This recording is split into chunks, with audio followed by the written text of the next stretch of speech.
Hello and welcome back to Around the Block. Hope you're all doing well today and looking forward to today's Champions League fixtures against Chelsea. Fingers crossed we get the win we need against Chelsea and of course Stuttgart as well in today's episode. I've got to say, I do think it's a very kind draw we've been given in this Champions League first knockout round. If we have a quick look at the actual draw, teams on the right hand side are teams that finished top of their group and teams on the left finished second in the group because that's how it works in the first knockout round. And so we could have come up against any one of these sides, including PSG and Real Madrid and Barcelona, who are still very, very good at this point in the future. Chelsea aren't quite as good as they are potentially in real life. I think they just snuck into the top four by looks of things on the Premier League top three thing. Because they never finish in the top three, so they must finish fourth or something like that. So they are very lucky to be in this, and I think we should have a relatively routine game against them. But as you can see, Barcelona, PSG, they've been in finals recently, so we could have come up against them. That would have been very risky, and luckily for us, we haven't come up against them. Chelsea actually did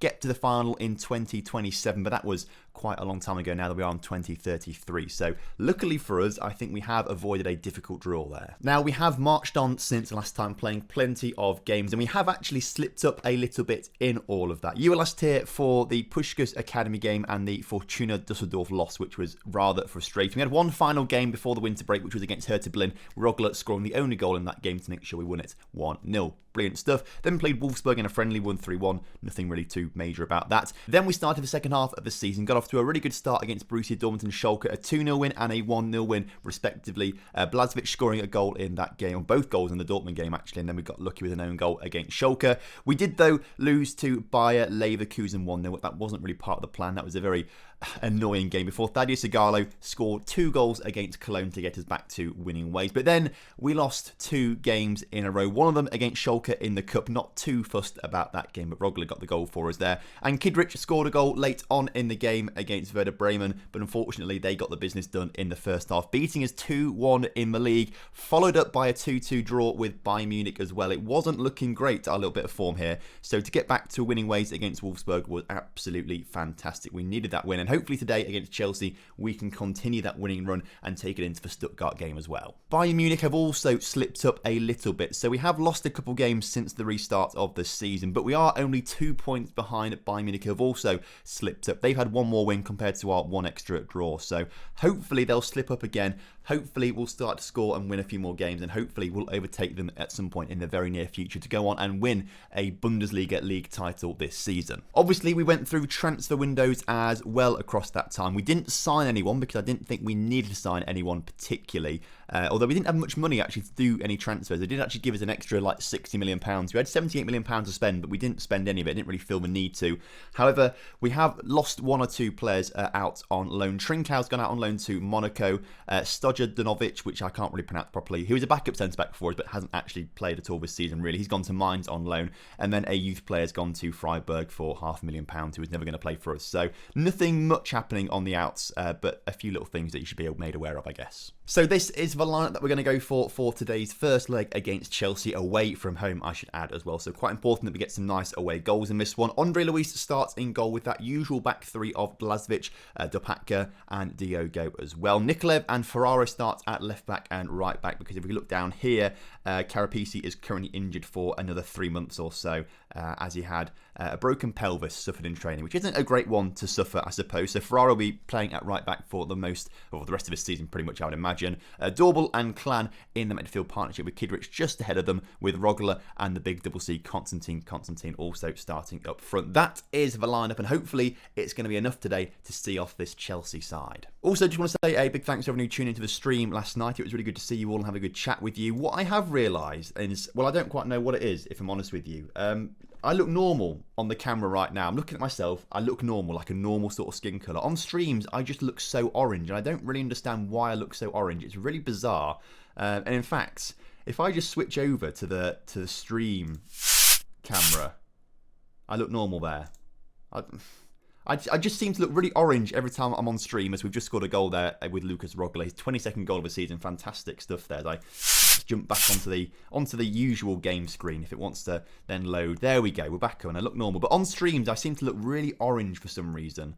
And I think it just must be the sun shining through the blinds a little bit towards the end of the day. I look a bit like Donald Trump, just with like a really dodgy fake tan, and it's really off-putting. At least, I mean, it's off-putting for me, looking like I catch myself on my other screen, but it must be off-putting for you guys as well. Either way, we're not really here to talk about that, are we? We need to get into today's game properly and start to analyse things a little bit. Now, this Chelsea side they're matching us so far, but they don't really have a great team, I would say. I mean, obviously we don't know the extent of their regens, but they've got Pedri, they've got Hannibal Mejbri, and they've got Reece James from real life. And Pedri is meant to be superb in the future. I think Mejbri is meant to be sort of around that 150, 160 mark in terms of potential ability, and same with Reece James. So we're not looking at a super duper squad there in this Chelsea side, I don't think, despite them having more shots than us in that first half. But we are winning. That's an important thing. Of course, I do have a pretty young squad available to us, and we've got quite a few wonder kids in there. I think Rogler's a wonder kid, or was a wonder kid. Kidrich is one. Both our midfielders are one. Dorbel and whoever else was in there, I can't remember. Rogler scores his second goal of the game. You love to see it.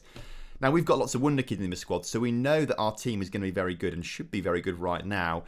Just imagine like how good this team will be in like 4 or 5 seasons time when all these wonder kids are in their mid-20s and sort of playing at their prime. That would be amazing. And again, this is sort of why I'm not really that keen on the whole Journeyman thing. I love this save. This save's been really good fun to do, but big parts of it I have sort of not enjoyed. Like this, we build a really good team of wonder kids and suddenly we move on again because it's Journeyman.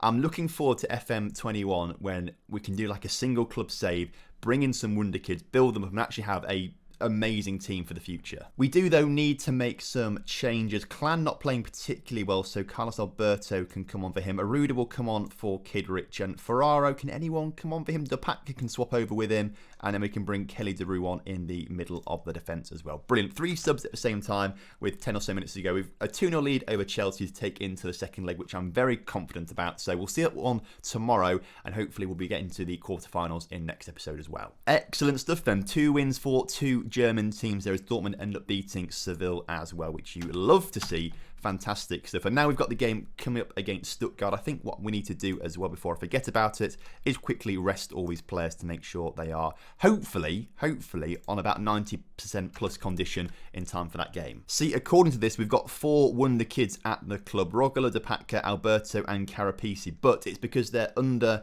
20 years old. A lot of the players that were wonder kids are now like 21 years old. Dorbel, Clan, Jezovic was actually a wonder kid for a little while, as was the big double C, as was Aruda, as Bunce, which I think was, Kidrich definitely was, Thea Sigalo was. So all these guys have been wonder kids, but once you get over the age of 20, you lose that sort of wonder kid media description. So that's kind of helpful. If you're looking for wonder kids, just search for our media description on the scouting screen and you'll find them. But you only have that wonder kid media description if you've got potential of over 150 and you're under the age, or 20 and under essentially. And to show just how good Rogler is, according to our scouts and our coaches, he's got 5-star current ability apparently. Absolutely mental. 18 finishing, 14 dribbling, 14 first touch. I mean, I feel like 5-star current ability is a little bit too much. I mean, we've seen how much form does affect the current ability ratings and things like that. And obviously, he's in very, very good form. I think looking at his attributes, he's not quite like a Messi or a Ronaldo sort of level in real life. So a long way to go for him still. But being only 20 years old and being this good already, like, he will maybe potentially be that sort of level in the future. Just a shame we might not be around to see it, unfortunately. By the looks of things, the team is very well rested. Everyone looks pretty good. So I'm actually very keen to just sort of keep this lineup exactly as it was. Maybe bring on a Carlos Alberto and an Aruda just to give them a bit of match sharpness, as well as a Murovski as well, actually. Let's bring Murovski on, and whilst we're at it, Jan Sarman, on you come. See what you can do as well. We need to give you a bit of game time. But not too, well, I say not too many changes. We've changed like half a team there, haven't we, actually? That's 5 changes, 4 changes, 5. Either way, it's about half a team. That's actually quite a lot. Luckily for us, Stuttgart are playing quite defensively, so hopefully we should be able to push on, attack them, and they hopefully won't score against us. Right then, kickoff is upon us. We're at home today as well, so that should be quite a boost for our players, as well as we've got all the fans around us in the stadium. That'd be quite good, as it looks like Stuttgart are trying to come forward early on in this game. If they score a goal right now, there is one man that's got himself forward. I'll be very, very cross, as they get out to Kone, into Bender coming forward, playing it out wide to a Lewandowski. Presume this is not the Lewandowski who currently plays for Bayern Munich in real life, and is, in my opinion, one of the most underrated strikers in Europe. How he's not won or come close to winning a Ballon d'Or is beyond me, because he is absolutely superb in my opinion. As Ferraro gets himself forward, Ferraro in the middle, Rogler heads it down just wide. I won't lie, I don't think I've ever seen a more defensive formation from the AI right off the bat. 5 at the back, and then they've got two defensive midfielders, and as I say, they have the most defensive lineup possible. They've had their 3rd shot of the game, which has more shots than us, and they've scored the opening goal of the game, and we're now losing. Well done, Tom. You know, the curse goes on, doesn't it? I always say things like this, and the curse just hits us. That's what it is. It's a curse. Curse of the commentator. That's what we'll say, maybe, potentially. I'm not really... Am I the commentator? I guess I am in a way, aren't I? Not just the pretty face, not just the manager, also the commentator on the games. Annoyingly though, we do go into the break 1-0 down, which obviously isn't ideal, as we should be beating Stuttgart. We need to get the win here today. Are Bayern Munich playing? I can't see them playing right now, but I presume they're going to win their game, because they usually do. Aggressively, come on lads, show a bit of desire out there. I think right off the bat as well, we'll say get creative. Hopefully that'll work out for us. I mean, we did the same thing last episode. Make a few changes and it all falls apart. It shouldn't fall apart because we're a very, very good team. I don't quite understand why it does seem to fall apart a little bit. But we'll have to bring the big double C on as well. Potentially bring Kid Rich on as well, because who's not playing well? Carlos Alberto not playing too well. So Clan will come on for Carlos Alberto there, just to see if that might make a little change. Let's go very attacking as well whilst we're here, as we've not pulled one back. The header goes over the bar, unfortunately. Lads, show some passion. What's going on here? Why are we not winning this game? As we've got 15 minutes to go. What more can I do? Advanced playmaker on attack. Mazzala on attack. Box to box you can't really do anything with, so I guess that's... I mean, I don't know what else I can do in this situation. How do we keep losing these sorts of games? Where are they in the table? Oh, 6, to be fair, they're not that bad then. I thought we're looking down the bottom of the table. Not that that's an excuse or anything like that, but potentially Bayern Munich could go 5 points clear of us right now, which you don't want to see. A few minutes to go. Honestly, I don't quite know what to say. Demand more. Maybe that'll do something. If we can just pick up a point, that might be okay. I mean, our shots on target have been abysmal. And it's another shock 1-0 loss, I must say. You hate to see it. We are clinging on right now, aren't we? We are clinging on to winning the Bundesliga this season. Bayern Munich taking on Hamburg. Hamburg, please win. Hamburg might actually be able to overtake us in the league table if they beat Bayern Munich. They go on equal points with us, but they need a big goal swing to go ahead of us. But we need them to beat Bayern Munich, so we stay 2 points behind Bayern Munich. A draw will be fine as well, but just as long as Bayern Munich don't win. And Hamburg won. Okay, so we're all on 51 points. They're on 53. It's still very close.